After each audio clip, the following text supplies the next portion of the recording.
Welcome to the Casting Across Fly Fishing Podcast. I'm Matthew of castingacross.com, where I explore the quarry and culture of fly fishing. So you saw the title that this podcast was listed under on iTunes or Spotify or whatever on the website. But if I were to actually give it an accurate title, it'd be 3 things that you might be doing really well at. You're probably doing good enough, but there's also the chance you're not doing right at all. Well, that is way too much to throw up on the internet. So I figured I would just say it and get it out of the way.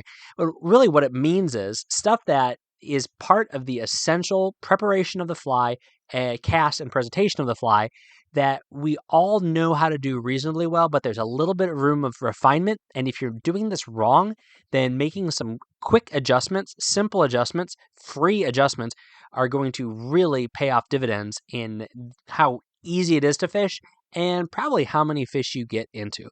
So I'll get into it right away. And now these 3 things are kind of connected in as much as, like I said, it's preparing your fly, casting your fly, and presenting your fly, but they aren't necessarily linked to one another for the purpose of this podcast. So the first thing is preparing your fly. And this all comes down to tippet selection, okay? Tippet is one of the underappreciated aspects of fly fishing gear. It's not a very glamorous thing. You know, we're talking $3 to $5 for a spool, and the stuff's transparent. But I think there's beauty in a nice stack of tippet spools hanging from someone's vest, and the opportunities that represents. The opportunity for you to really create a leader from butt section all the way to the terminal end where it attaches to the fly, and everything that goes into it. There's a lot of value in having and using tippet. But what I want to talk about specifically when it goes to things that you might be doing well, you might be doing great, or you probably could improve in, it is picking the diameter of tippet to go into the eye of that fly.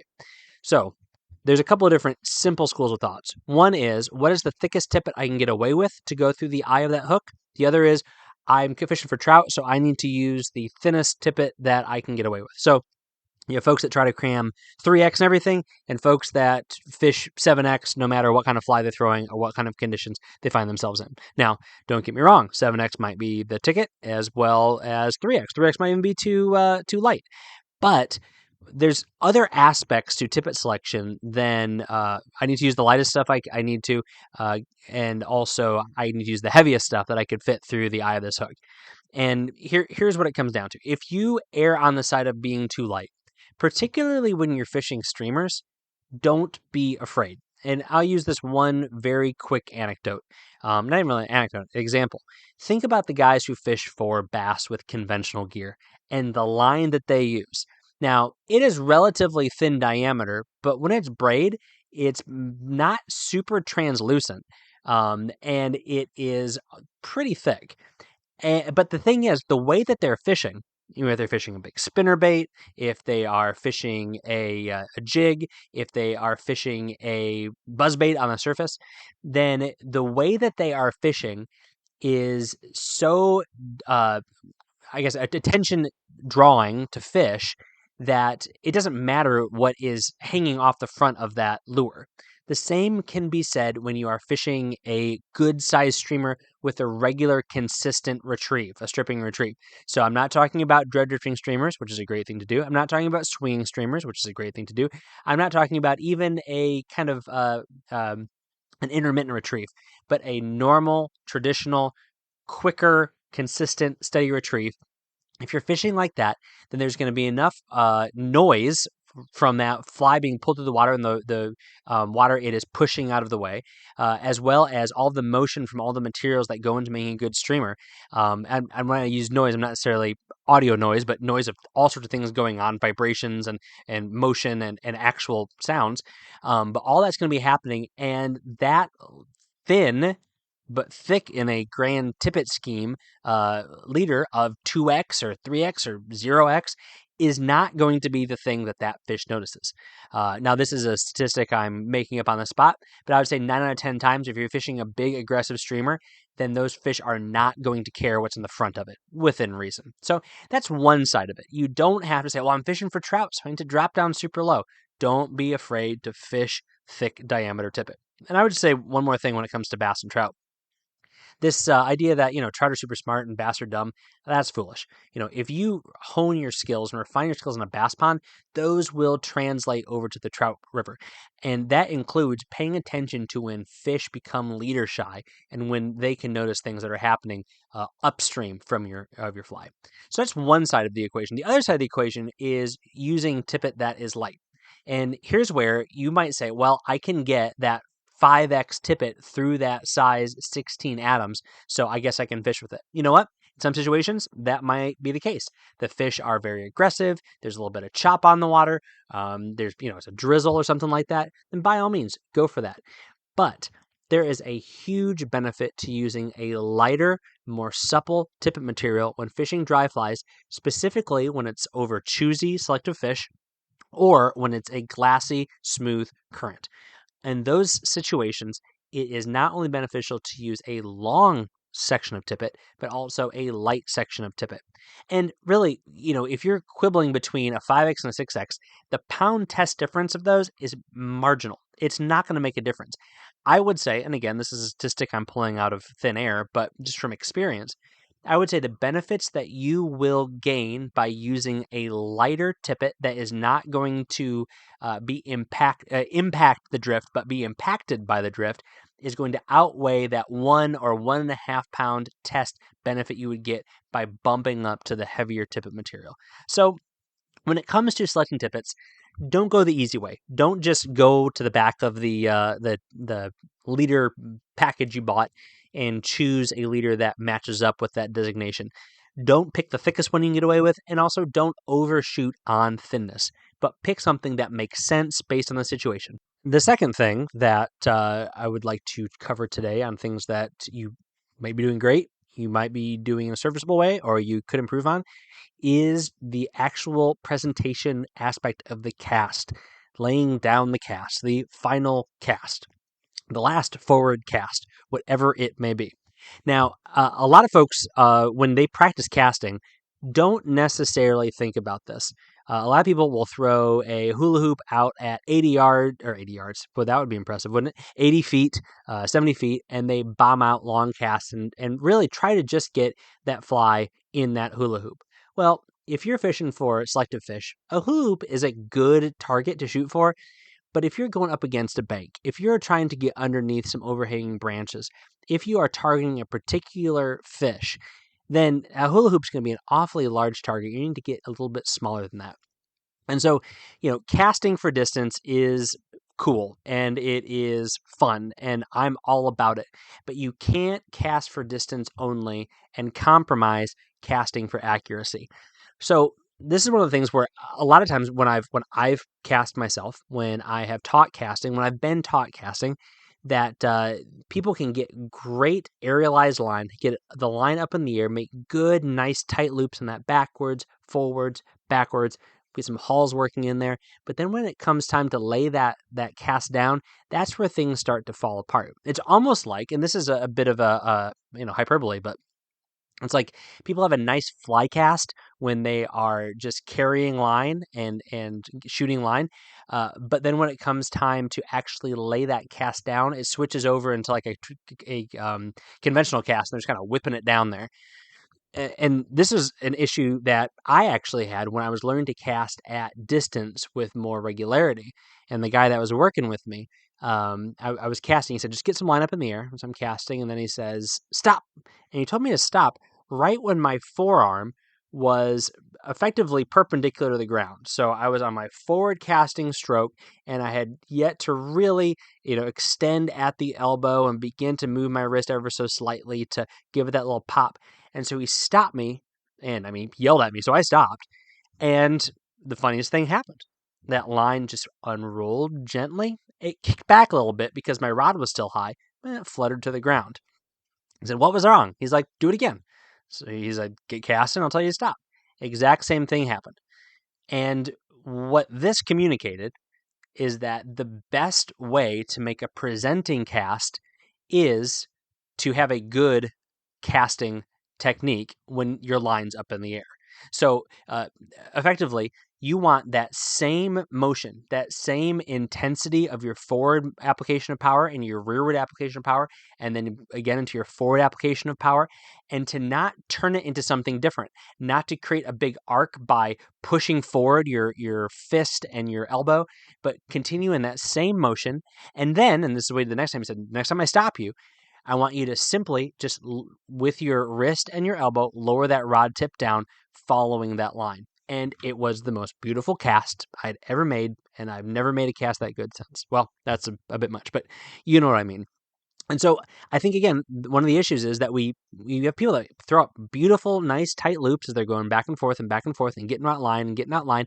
But then when it comes time to actually make that cast, they either apply a ton of power, and so that fly shoots out and it hits the terminus of its line that you have out, and it bounces, or it does something. It shoots out fast and it dog legs to the left or dog legs to the right, or you add an unnecessary arc to your cast, and you actually, by doing that, you are creating a longer trajectory for that line to travel, so you're reducing line speed, so you lose that accuracy that you're anticipating.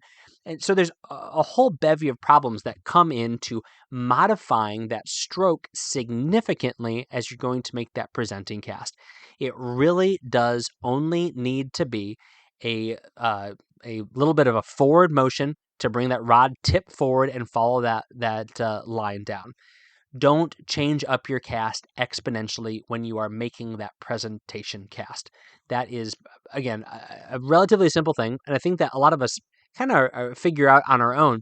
But what this does is it captures all of that energy. It captures all of that power that you're getting as you've learned to make long casts, and then it helps you hone in that accuracy, which is really where the rubber meets the road. And this is also where you can start to, if you can master this, you can make those slight modifications. So you're fishing a popper or a hopper, you can apply that power in a way that is a little bit more with as you're lowering that rod tip down, and now you can splat that thing. Or you can be a little more delicate if you have that little tiny midge on that long 7X, and it can flutter down. But that line and that leader and that tippet and that fly, you want them to lay out nice and gently, and that's what happens if you just allow that cast that you're making to do the work, not try to force it down by adding some unnecessary motion. Again, a lot of casting is better seen than explained, but hopefully this is kind of giving you something to look for when you are casting on the lawn yourself, or maybe looking into casting instruction online. So the first thing is tippet selection. Second thing is the presentation cast. And lastly is the point at which your fly enters the water in order to get in front of fish. So this is something else that I think most of us probably do pretty good.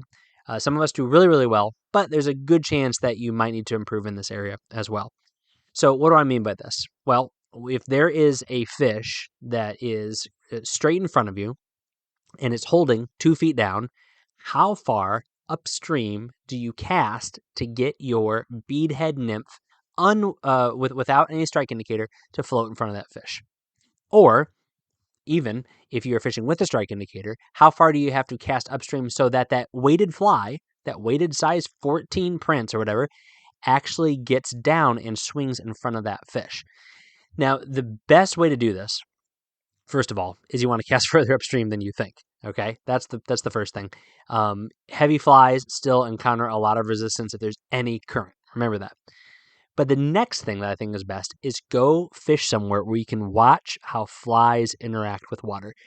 You can watch the sink rate of different flies. You can get an idea of what's happening. One of the things that I like to do if I'm changed a fly and I'm fishing in a river, is I will cast that thing straight upstream from me, and then I will do my best to try to get visual confirmation of where that fly is.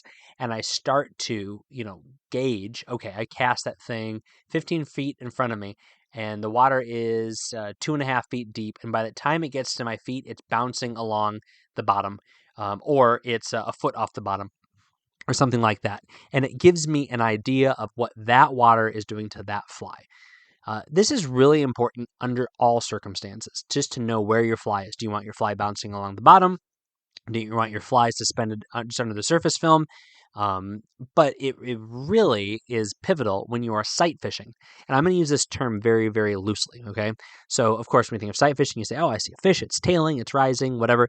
I'm going to cast upstream of it, and I want that fly to float into its feeding zone.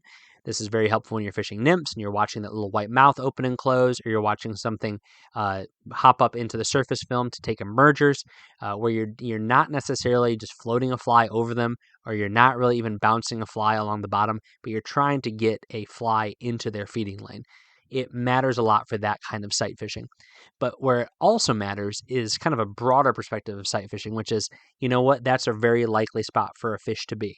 There's an undercut bank, there's a rock, there's a spot underneath a tree limb, and I want to put it right in that spot, but I need the flow and the drift to get it down to a particular point in a certain distance. And that's where having a gauge in your head as to what that particular fly is going to do in that water is going to be so helpful. So, along with the suggestion of watching it happen by putting the fly right close to you, the other suggestion I would have is, again, cast a little bit further upstream than you would expect.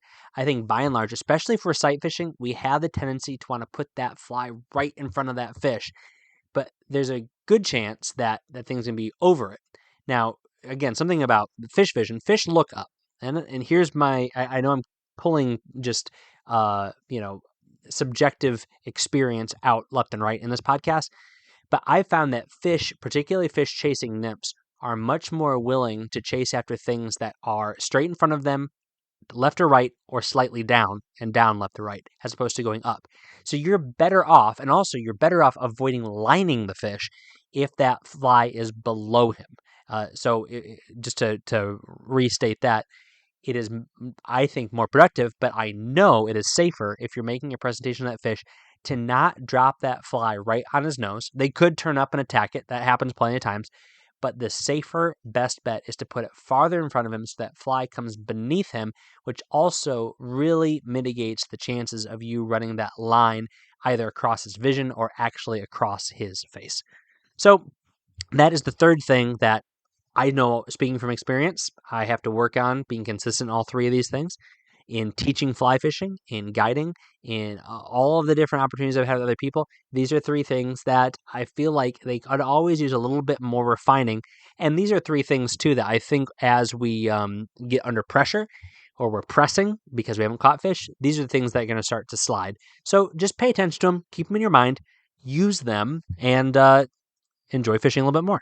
Well, this week on castingacross.com, the first article is called 2024 A Year's Outdoor Lessons. So both articles that came out this week focused on the new year and the turning of the calendar. This first one is three things that I learned that are not me alone. They're certainly transferable lessons that I learned that you could probably benefit from. So that article was called 2024 A Year's Outdoor Lessons.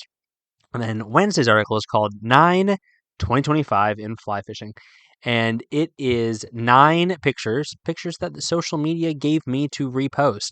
And 9 things that came from 2024 that can be done in 2025. So almost like mini resolutions, fly fishing resolutions. So you can take them, you can leave them, but they're on castingacross.com. This week's recommendation is the Fly Fishing Film Tour.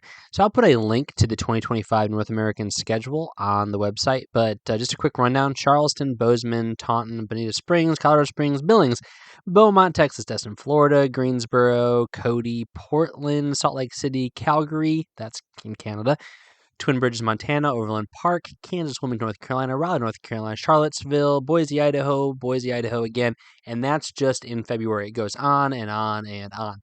But it's a great way to hang out with fly fishing friends, a great way to meet new fly fishing people, and there's a good chance there'll be some good giveaways at some of these events. So check out that schedule on this podcast show notes at castingacross.com. Thanks for listening to the Casting Across Fly Fishing Podcast. Please subscribe to your favorite podcast app, then rate the podcast on Spotify and iTunes. Then head over to castingacross.com for 3 posts a week on the people, places, and things that go into the pursuit of fish.